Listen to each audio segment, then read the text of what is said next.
Jimmy. Jimmy. Jim James, son. Of course, it's the lateness of the hour here in El Paso, and I've scored another vehicle. A 1999 Lexus, a bunch of numbers, because you know they numbered their cars instead of just giving them a freaking name. I picked this baby up for $900 right now. It's got a check engine light on, and it is misfiring on cylinder number 6. So we're going to take it home. A little too late to work on anything today, but we're going to take it home and see what she needs. It definitely has a rather serious exhaust leak. It definitely has a rather serious oil leak, and it's only running on 5 cylinders, if that. But she runs real smooth. I believe it only has 147,000 miles currently, which is pretty good for a Lexus. So for the price, I really can't argue. You know, something is rattling in the dashboard. Surprise, surprise. But I mean, the leather is in really nice condition. The title, it does have a salvaged New Mexico title. But the car is in overall excellent condition. Everything really seems to work on it. Ooh, I got blinded by some headlights there. Yeah, you can see this thing is, she's running rough. You can hear it when you accelerate. It's just sort of like bum, bum, bum, bum, bum, bum, bum, bum, bum. So I got about, I'd say 20 minutes before I get home. So let's hope it makes it 20 minutes home. I don't need her clunking out on me. I got the Camry behind me. One of my friends was nice enough to drive my Camry back home. So yeah, I will catch you guys probably tomorrow morning. Alrighty, it's the next morning. Let's see what I got in the cold light of day for $900. It is a 1999 Lexus ES300. It has 1 spare tire on the rear. The body is in pretty good shape. It's got nice paint. Looks like it has a light hanging down here that was duct taped up. How nice. I like the license plate, BTC Lou. Looks like it expired earlier this year. The lights are in good shape. Emblems too. The bodywork is in really nice shape. Even the paint up here is good. It's like a pearl white. Very nice. Glass is all good. Tires are not great. What a surprise. Paint up here is real nice. I mean, it's in really nice shape for 900 bucks. Has some chips in the, like little tiny chips in the paint. Let's go around this side.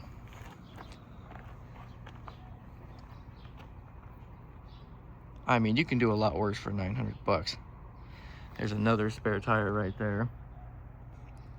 Somebody loved their spare tires. It's not bad at all. Let's take a look on the inside. Oh, she's locked. It did come with the key and fob, but the fob does not appear to work.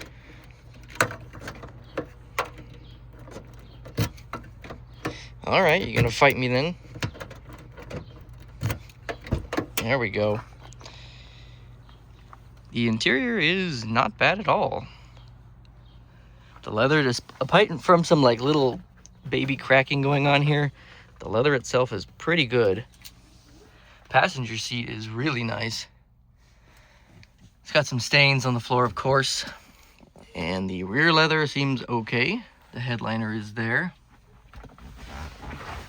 Dashboard is pretty good. Listen to that leather. Terrible noise. That's why I don't drive cars with leather. in the Texas sun, you will fry. Sun visors are in good shape. It's got the sunroof, which I will never use, not one day in my life. A penny. And it's on heads. My lug is looking up. What is this, a cup holder? Oh, I mean, half of it works. 50% of the time, it works every time. Listen to that leather. Oh, how nice. More pennies, and they're all on heads. Well, except for that one. Damn. Let's see what we got here. Nobody knows. It's broke. Why wouldn't it be? Wow, we have the Lexus giant leather-bound Bible. Nice. And it looks to be all there. Looks like we have some registration information. We have a Lexus multi-CD play. that actually works. That's impressive. I don't know if we have any discs. I don't see anything in there. Trunk opener. That might help us. I don't know what's in the trunk. In fact, I don't think I ever looked. Oh, nope. That's just if you can or can't. Where's the trunk button? There it is. I don't know if that did anything. I can't hear. Let's go check it out. No, it doesn't seem to have done anything. There we go. Oh, well, there's the other two rims that are missing. It's always something. Wow, those tires are just fucked. They look like worms. There's no evidence that the worms have killed anyone. Sometimes people kill themselves. The worms think my wife is too old. I don't go to the doctor anymore. I just get more worms. What year were these? Oh, from 2017. Yeah. The key fob does not appear to work. It doesn't lock or unlock or do anything. Maybe the battery's bad. Maybe the key fob is bad. I don't know. It's pretty easy to program those. There's the jack. This must have been a recent incident. There's some mold. Mold is good for the sinuses or something. I don't know. Hey, it's got a pass-through for like skis and stuff. Yeah, all right. This is the 3.0 V6. It's the later V6 because it does not have the spark plug wires. It has coils. The earlier ones had the wires. You know, it does have, let's see, 147,116 miles. Let's turn this blower down. How do I do that? The AC does work. It has a cassette player. Somebody really spruced. They really sprung for all the options back in 1999. You'd think it would have... Oh, it does have a CD. It's in the glove box. Okay. My bad. The likelihood of this sunroof working is probably... Oh, nope. Let's close that. I mean, it works, but let's not fiddle with a 26-year-old sunroof, lest we forget. This seat is quite far forward. I wonder if it works. Let's see. Oh, yeah. Huh. Okay. I'm going to scoot this back. So that works. Does my seat work? Yeah. All right. Yeah. Yeah, even the lumbar works. All right. Not bad at all. Well, for $900, could you do worse? Definitely. It does run, while running, it sounds like an old two-stroke tractor or like an old Alice Chalmers. Like it just bang, bang, bang, bang, bang, because it has quite a series of misfires. I believe cylinder 3 and 6 are both misfiring. So that's going to be fun. Probably something coil or spark plug related. I know it has a massive oil leak from somewhere. I can smell it when I was driving it last night. And I know that it also has a massive exhaust manifold leak or exhaust leak. That thing sounds like somebody just hacked the cats right off. So the next thing we're going to have to do is plug in a scanner and see why that is on. All right, let's see what we got going on here. This looks like it's going to take a bit. Well, it's not going too bad. Let's see if the window works. I didn't even think about that. Or as Randy at Auto Auction Rebuild says, the important window. Sounds a little grumpy, but it does. What about this end? Ooh. What about that end? Oh. And the final one? Yes. Okay. Hey, we got some codes. Oh my gosh. We've got 7 codes. That sounds fun. Let's see what we got. Yep, so we're going to go down to Toyota because this does not have a Lexus function. This is just a little $15 cheapie that I keep in my glove box. System to lean, okay. That probably has something to do with the exhaust leak. Insufficient coolant temperature for closed loop fueling. That's a thermostat. Generic, so I'll have to look that up. Knock sensor, that's probably one of the misfires. You know, when you have a serious enough misfire, it does produce a knock. More knocking, yeah, that's, again, misfires on both banks. Air fuel sensor heater circuit, bank 2. I believe that is an oxygen sensor. I don't know why they can't just say that, but that's what that is.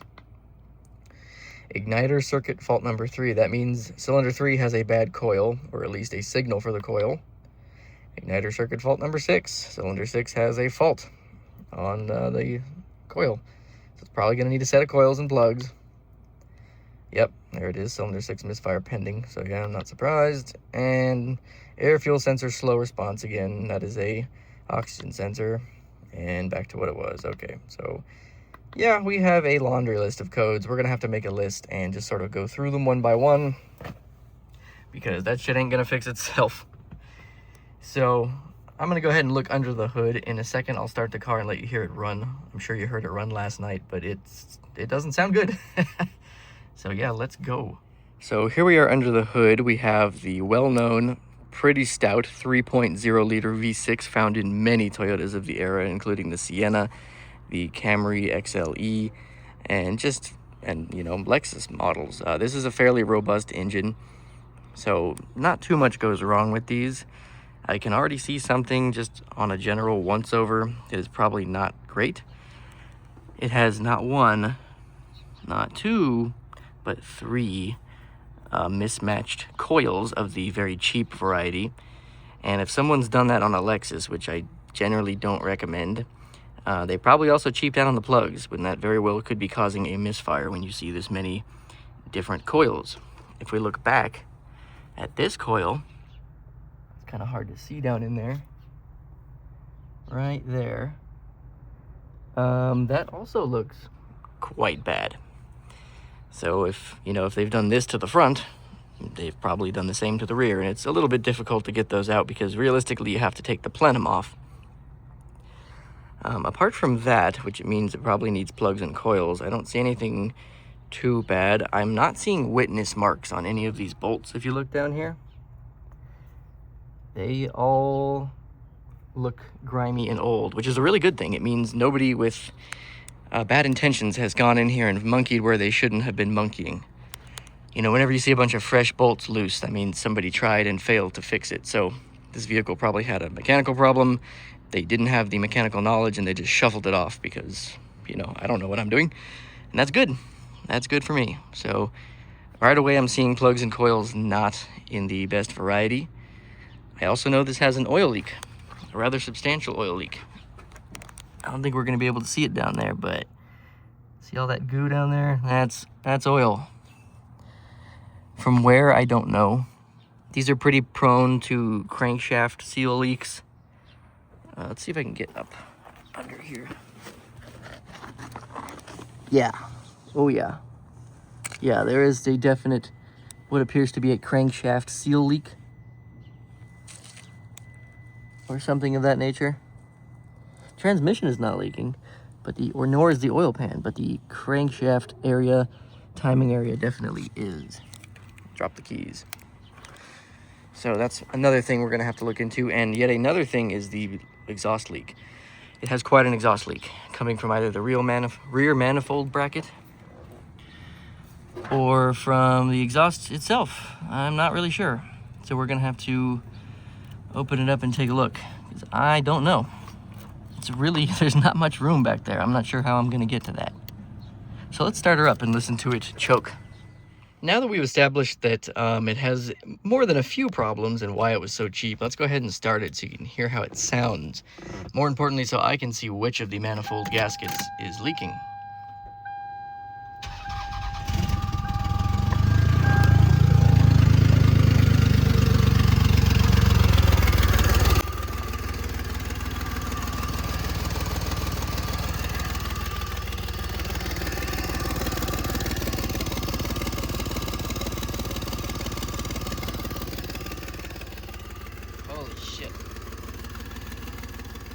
We shall now enter the cave of Lexus and see what treasures awaits us.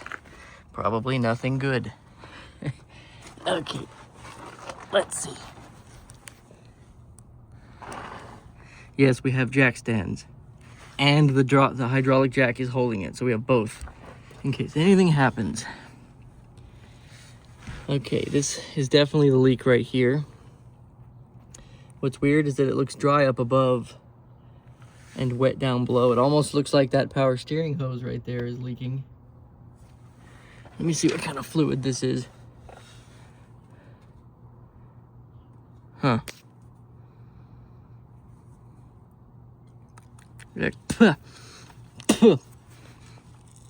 Okay, so I did have to do a wizard taste test.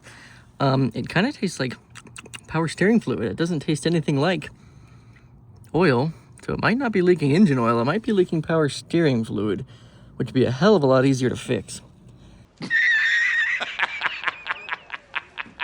And I noticed that this exhaust flange here, if we can get down here, may be some of the cause of the leak. See that? That or it's over here.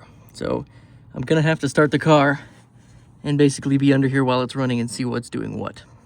Also, I changed the battery in the key fob and now it magically works. So, okay. Yeah, let's start the car up and see what's going on with this.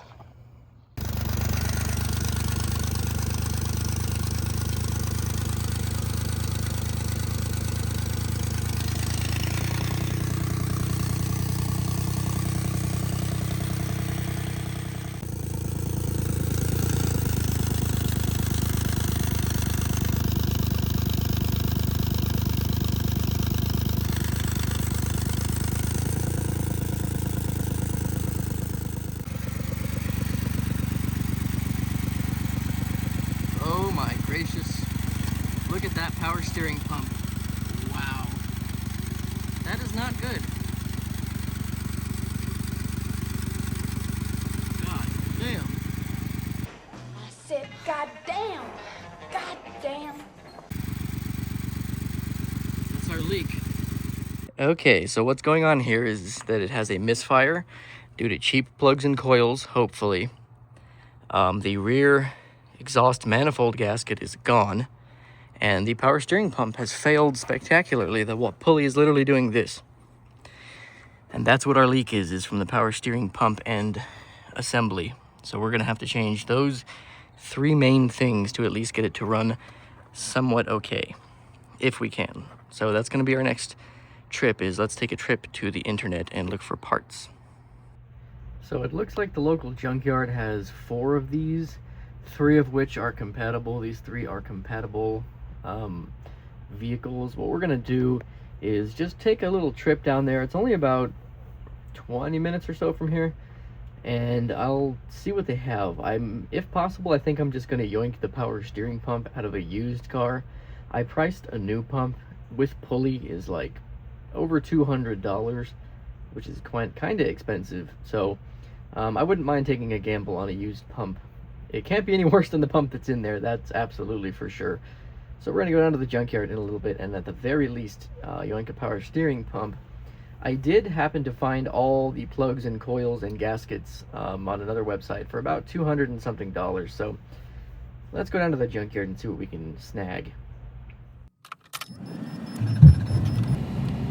Well, we're at my absolute favorite place, the junkyard, and this is exactly what we're looking for. See, this one has the original coils. Those are OEM Toyota Denso coils. Even these junkyard coils are better than brand new aftermarket. So hopefully it has all 6.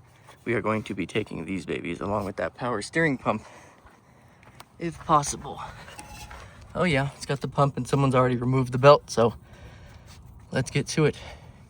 Okay, we got all 6 OEM Toyota coils and they are in very good condition. So that's nice. I'd rather have used OEM than new garbage. So now we gotta try to get this power steering pump out of the way. That absolutely did not want to come out of there. But luckily there's this little cutaway where you can just swing the pump out of the way. And that was very helpful, and the pump spins very nicely and does not make any noises. You can see in here, this is how we're gonna have to get to the manifold. You see the manifold back there? So when we go to do it at the one at the house, it's gonna be a really tight squeeze. It's gonna have to be a mixture of from here and from down below, like on the bottom of the cradle. I'm debating taking these hoses while I'm here because they're not leaking. Alrighty, we're back home with the spoils. We have our 6 OEM coils. Hey, that rhymed. The power steering pump, which I need to clean up, And I got 2 of these little lights because I noticed each door on the inside was missing these little light covers. They gave these to me. They did not charge me for them. I even went up there and said, hey, how much for these? And the lady was nice and let me have them. And for everything, I'm gonna have to cover my stuff here so I can only show you some of it. I ended up paying $100.98 for all of this. If you think you can even get 6 OEM coils for less than $100, you're insane. So this was a fantastic score. These alone would have been at least $350, and this would have been another $150, $200 because it has the pulley. So the rest of it is going to be coming from the internet. I had to buy 2 new power steering hoses, the pressure hose that goes to the rack and the one from the reservoir to the pump. I ended up just deciding to buy them brand new. You know, buy once, cry once. So that's what we're going to do. And the rest of the parts, like the brand new NGK spark plugs, are coming from the internet. So I will put up here how much I have spent thus far in parts. Let's go pop these on real quick just to give us something to do while the parts come in. All right, it's time for the first repair in a series of many. Behold, let there be light. Ta-da! Now I just got to clip this in place, so give me a second. Well, at least that gave me something to do until my parts come in. I think there is another one over here. Yep, that one's got to go in. So let's go put this second one in. Progress has been made. Not the progress I'd like, but we're getting somewhere. So I decided to get started by removing the power steering pump. You can see that for some reason it is purple. It's liquid grimace inside of the power steering pump, along with some metallic flakes. So I ended up pulling the lowest hose on the power steering pump and draining all of the fluid out into that catch can. It is nasty. Then I had to get behind the intake plenum with an impact socket, a 24mm deep impact, and remove that sensor down there with a swivel head. That is a fluid pressure sensor on top of the power steering pump that is sandwiched between the high pressure hose and the body of the pump. So to get that out of there, just to wiggle the pump out and to get to the swivel bolts, you absolutely have to take that sensor out without breaking it, mind you. Not the easiest thing to do. You have to really reach back in there, and there's barely any room for that socket. But once it comes out, the hose, the high pressure hose, comes free, and you can see this is the sensor. And it's a little mangled, so somebody's been in here before. Surprise, surprise. So we'll just go ahead and put that away. And here's the pump removed from its crevasse. All of the bolts on this pump, I don't know if it's an aftermarket pump or an OEM one someone installed at some point, but someone did a real bad job. Every single one of these bolts on the bracket and the pump housing and the bracket housing and the pulley, every single one of these bolts is completely loose. And the pulley itself is very hard to turn and is like binding up and very bent. So I'm guessing somebody was in here before and did a less than premium job. That seems to be the story of this car's life. Poor thing. So yeah, we're gonna replace this with the one that we got at the junkyard. I'm not sure how well this is gonna come across. I am belly level right now with the car. See that? That's belly, that's car. I'm literally squeezed under here like a toothpaste tube. Anyway, somebody's come up under here and snapped off the stud for this side of the exhaust manifold. I have the other stud. It did come out, but they cross-threaded it. And again, they did the same thing over here. This bolt's just missing.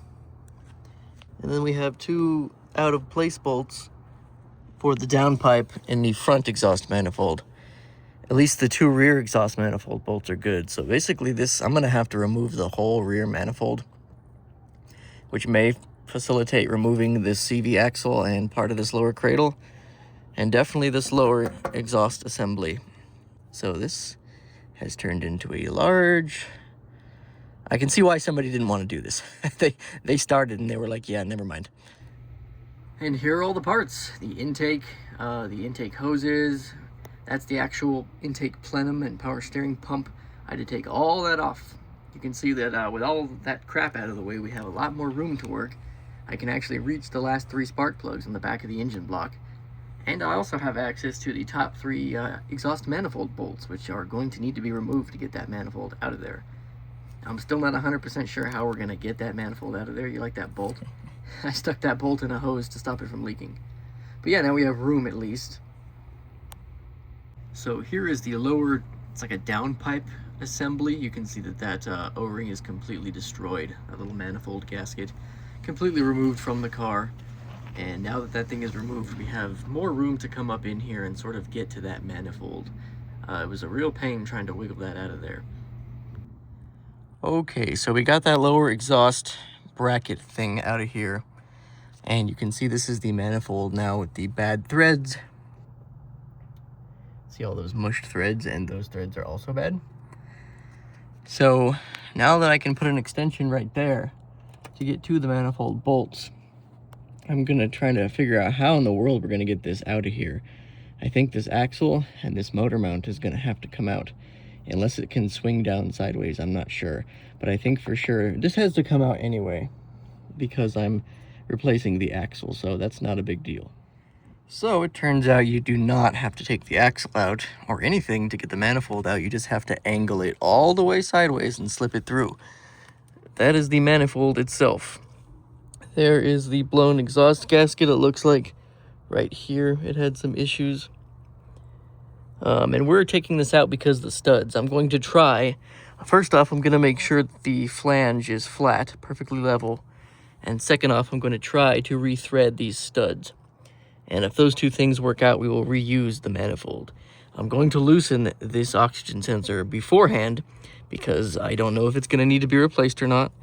And a new one is $148 from, OEM, because you have to use OEM oxygen sensors. So we're going to try to reuse these two and see how hard I get bit in the ass. But yeah, look at this. Isn't that a fun view? Not really. And here are the three rear coils. You can see one of these things is not like the other, and that's because the cylinder was completely filled with oil, or at least the tube where the spark plug goes, the spark plug tube.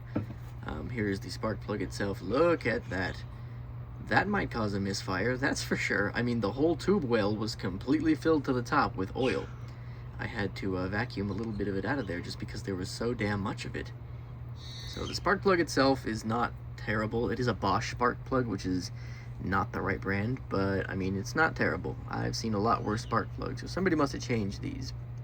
These are the three rearward bank of the engine, the rear spark plugs. And you can see two of them were just coated in oil. I had to wipe these off, but the whole spark plug well up to the top of the boot was filled with oil. Not helpful for spark, okay? So here we have the first three. These are the front three spark plug wells, and if we remove this coil, you will see, oh looky, oil, an oily coil. That's not what you want to see, and there's like anti-seize on it. So somebody just threw a bunch of spark plugs in here but did not fix the problem. What you're about to see right here is the reason for the misfire. Check this out.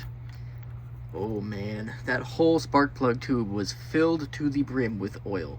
That most certainly is a misfire. So like I said, somebody just threw a set of Bosch spark plugs in here, or should I say 5 Bosch spark plugs and 1 NGK. And they did not solve the reason why the vehicle was misfiring, because it was full of oil. Here's all 6 of the spark plugs. You can see one of these things is not like the other. Number 5 is different. Here are the heads. They all are burning about the same, but the gaps are all different, of course. One of them is very oil foul. That was the one with the most oil in the spark plug tube well. But yeah, that is not the same as the others, so at least they put 1 NGK spark plug in there, I guess. You tried. So we gotta change these. Well, that is gonna be the end of part 1, because I have more parts to order. After taking everything apart and looking, I need to order some valve cover gaskets, a CV axle, manifold, exhaust, donuts, and a couple of other things here and there. I'll put up on the screen how much more I have to spend. Hey, look, there's Gravy hiding in the corner over there. But yeah, I'm gonna have to spend some more money, and we haven't even gotten the car started yet. So that's what happens with DIY projects like this. You think you're getting a cheapin', but you're getting a pit.